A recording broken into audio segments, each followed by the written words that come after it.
In 2003, during the height of the Iraq War, a group of American soldiers was sent on a routine mission near the Zagros Mountains. Their objective was simple: search for hidden tunnels or enemy supply caches. But what they found was something far older and far more terrifying: an ancient stone entrance, partially buried in the mountainside, sealed with massive, weathered stones covered in unfamiliar symbols. One of the soldiers hesitated as he examined the markings. They didn't resemble anything he had seen before, neither Arabic nor any known Mesopotamian script. But one thing was clear: they weren't meant to welcome visitors.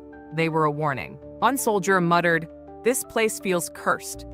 But the commander dismissed it. "Cut the superstitious crap. We're going in." Ignoring the warnings etched into the stone, the soldiers forced the entrance open. A gust of cold, stale air rushed out, carrying with it the scent of something ancient, something dead. Their flashlights flickered across the cavern's interior, revealing walls covered in bizarre carvings, not of gods or kings, but of tall, crowned figures with unnatural, elongated faces. In the center of the chamber stood something even more unsettling: a massive, jet-black sarcophagus, its smooth, obsidian-like surface seemingly untouched by time. It was as if it had been waiting. One soldier, unable to resist his curiosity, reached out and brushed his fingers across the sarcophagus. The ground trembled. The moment his hand left the sarcophagus, all the flashlights went out. A deep, guttural rumbling echoed through the cave, followed by a sound no one could explain: whispers, in a language no human should know. One soldier whispered,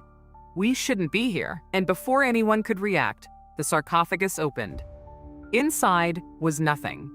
No corpse, no mummy, just a dark void, as if the inside of the sarcophagus swallowed the light itself. But what truly horrified them were the footprints, large, inhuman, leading from the open sarcophagus toward the cave entrance, as if something had just left. Panic set in. The soldiers rushed toward the exit, but just as they reached the cave's opening, a violent sandstorm erupted from nowhere. One soldier, the same one who had touched the sarcophagus, froze in place. His eyes turned completely white, his lips moving in a silent, unintelligible chant, as if something had taken hold of him. He finally spoke, but in a voice that was not his own. "You were never supposed to be here." 2 weeks later, back at the military base, that same soldier disappeared.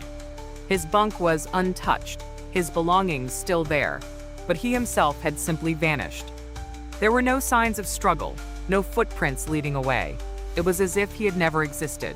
Other soldiers whispered among themselves, refusing to speak of what had happened in the cave, but some claimed that, at night, they could see shadowy figures standing just beyond the perimeter of the base, watching. This story spread through the ranks like wildfire, but no official report was ever filed.